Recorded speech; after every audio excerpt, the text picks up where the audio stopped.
বইয়ের দোকানে যাবেন, এই বইটার দাম 80 টাকা দিয়ে আমি কিনছি। বইটা কিনবেন, কিনে এই যে 2টা পাতা আছে শরীফ শরীফা, ছিঁড়বেন, ছিঁড়ার পরে আপনারা ওই বইটা আবার দিয়ে দিবেন, দিয়ে বলবেন এটা কম, অর্ধেক দামে বেচো, যাতে মানুষের অ্যাওয়ারনেস হয় যে এই বইয়ের আমাদের প্রতিবাদ এটা হতে পারে যে আমরা এই বইয়ের 2টা পাতা, এই শরীফ শরীফার পাতা ছিঁড়ে ওই বইটা আবার ওদের কাছে দিব, আমার টাকা দিয়ে আমি ছিঁড়বো।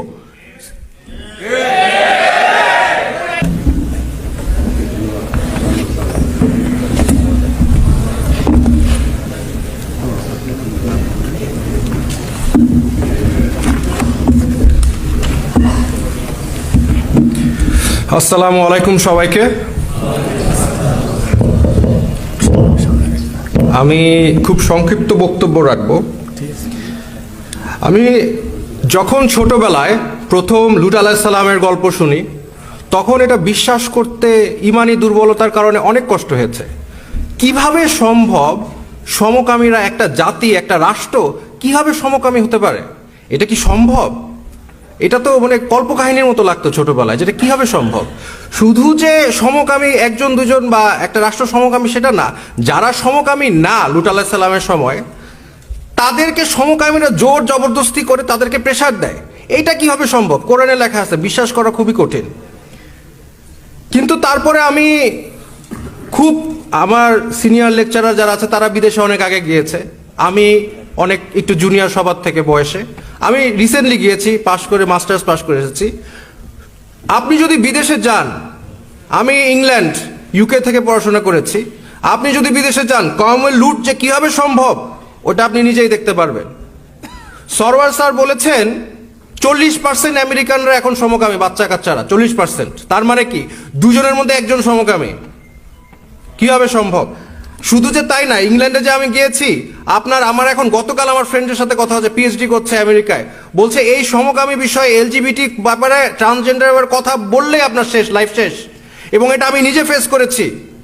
আপনার ইংল্যান্ডের জেলে, ওখানে গেলে আপনি যতক্ষণ না পর্যন্ত বলবেন লাইলা সমকামী, এটা না বলা পর্যন্ত তারা আপনাকে শান্তি দিবে না, আপনাকে চাকরি দিবে না। আপনি যদি পড়াশোনা করেন, পড়াশোনা থেকে আপনাকে ইউনিভার্সিটি থেকে বাইর করে দিবে।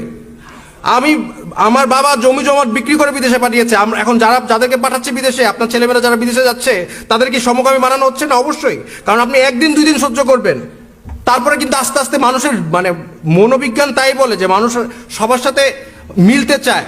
যখন দেখবেন আপনাকে সবাই কোথাও দোকানে গেলে আপনার সাথে কেউ কথা বলছে না, আপনার সাথে সবাই গালাগালি দিচ্ছে, আপনাকে কেউ চাকরি দিচ্ছে না, আপনাকে ইউনিভার্সিটি থেকে বাইর করে দিচ্ছে, তখন আপনি চিন্তা করবেন আচ্ছা হইলে সমস্যা কি। এবং এটা আমরা ফেস করে আসছি। যারা সিনিয়র তারা কিন্তু ফেস করে না, আমি নিজের চোখে দেখে আসছি।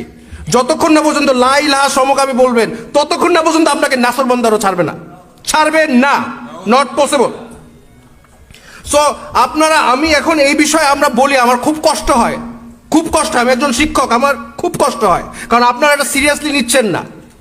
40% আমেরিকায়, তার মানে গড়ে 2 জনের মধ্যে 1 জন এই ট্রান্সজেন্ডার, এই সমকামী।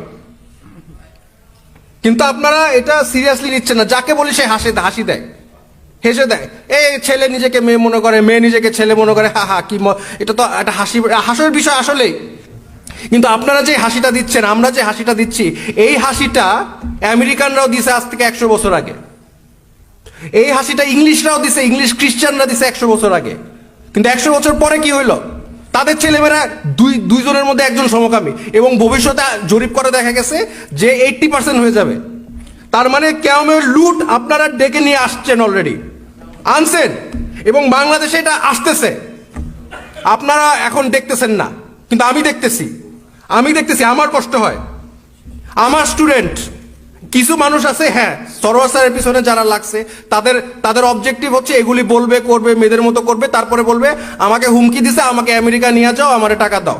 এরকম কিছু আছে, হ্যাঁ। কিন্তু এই যে আমার ছাত্রছাত্রীরা, আমার 2টা ছাত্রী এসে আমাকে বলছে যে স্যার, আমি খুব ভালো ছাত্রী, যেমন মেধাবী ছাত্রী তেমন ভদ্র, হ্যাঁ, কথাবার্তা শালীন, তেমন সে আমার সাথে কথা বলতেছে, সম্মান দিয়ে কথা বলতেছে, কিন্তু এসে বলে স্যার আমি তো আসলে মেয়ের মতো দেখতে, কিন্তু আমি ছেলে।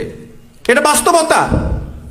এই যে তাদের লাইফ ধ্বংস করলো, এটার দায়ভার কি আমাদের নাই? কিন্তু আমরা তো হেসে উড়াই দিচ্ছি বিষয়টা। সলিমুল্লাহ খান স্যার উনি একটা কথা সবসময় বলে যে শিক্ষক বাংলাদেশের মানে ইন্টেলেকচুয়াল আমাদের মতো, তারা বুদ্ধিজীবীরা হচ্ছে সেল আউট, দে আর সেল আউটস। কারণ আমরা তো কিছু বলতে পারতেছি না, চাকরির ভয়, চাকরি চলে যাবে। কারণ আপনারা আমাদের সাপোর্ট দেন না অনেক ক্ষেত্রে। আমার চাকরি চলে গেলে কি আমরা কেউ আন্দোলন করবেন? কিন্তু আমরা কিছু বলতে গেলে কিন্তু আমার চাকরি চলে যায়, কিন্তু আমার ছাত্রছাত্রীদের লাইফ ধ্বংস করে দিচ্ছে। আপনাদের কাছে এটা অবাস্তব, এটা আমি বুঝতে পারি, এটা হাস্যকর, বুঝতে পারি আপনাদের কথা, এটা অবাস্তব, কিন্তু এটা বাস্তবতাটা কিন্তু আমরা দেখতে পারতেছি। আমার ছাত্রছাত্রীরা ওপেনলি বলতেছে, I am them, I am শিহার, আই এম জেমজার। হয়ে যাচ্ছে, অলরেডি হচ্ছে।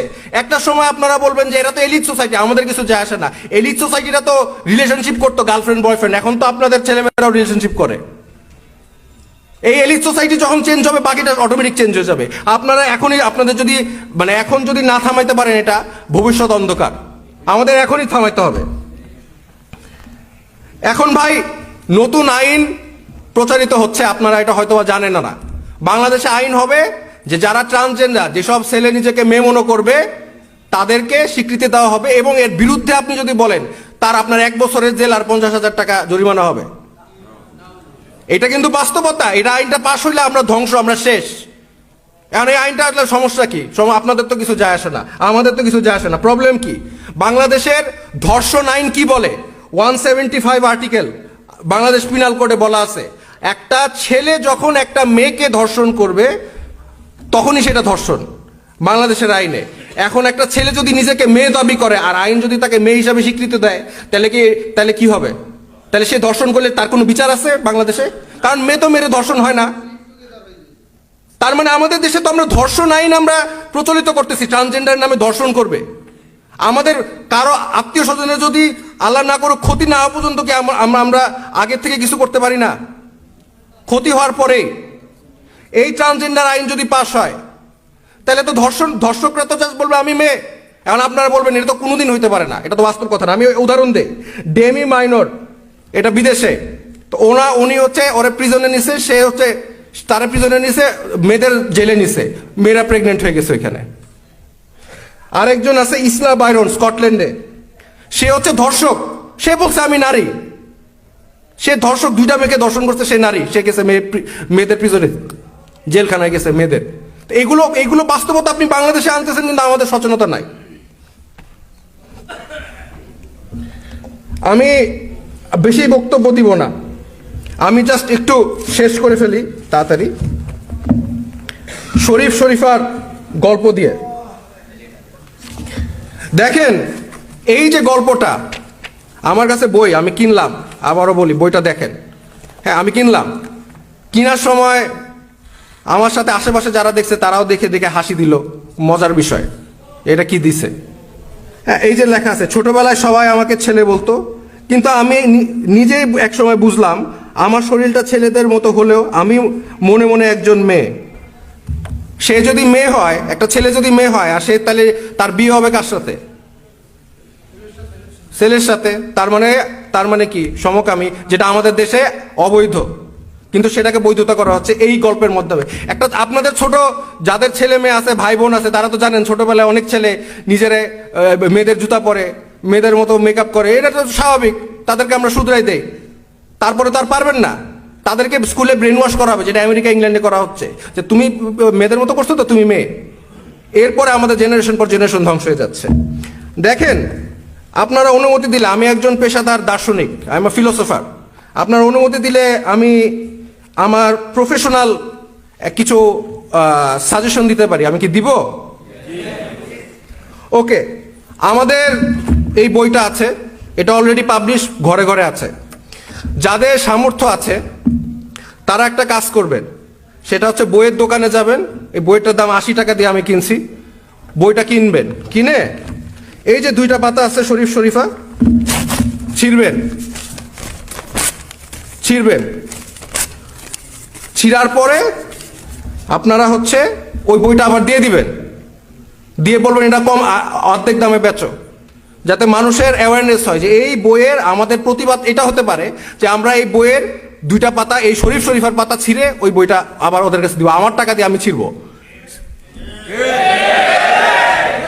আমার টাকা দিয়ে আমি বই কিনা বই ছিড়বো, 2টা পাতা ছিড়বো, ছিঁড়ে আমি যার যে যার দোকান তার কাছেই দিব, বলবো তুমি তুমি তোমার টাকা আমি কিনছি, তোমার লাভ হয়েছে, বই আরো লাভ করো, তুমি আরো 40 টাকা লাভ করবা, হাফ দামে বেচো। খালি বাপ মারে বলবা যে এই এই এই পাতাগুলো আমরা ছিঁড়ে রাখছি এই বই থেকে, এবং এই হাফ দামে আপনি কিনতে পারবেন। এতে কি হবে? যারা অভিভাবক তারা কিন্তু এখন জানে না এই বিষয়গুলো, তখন তারা জানবে।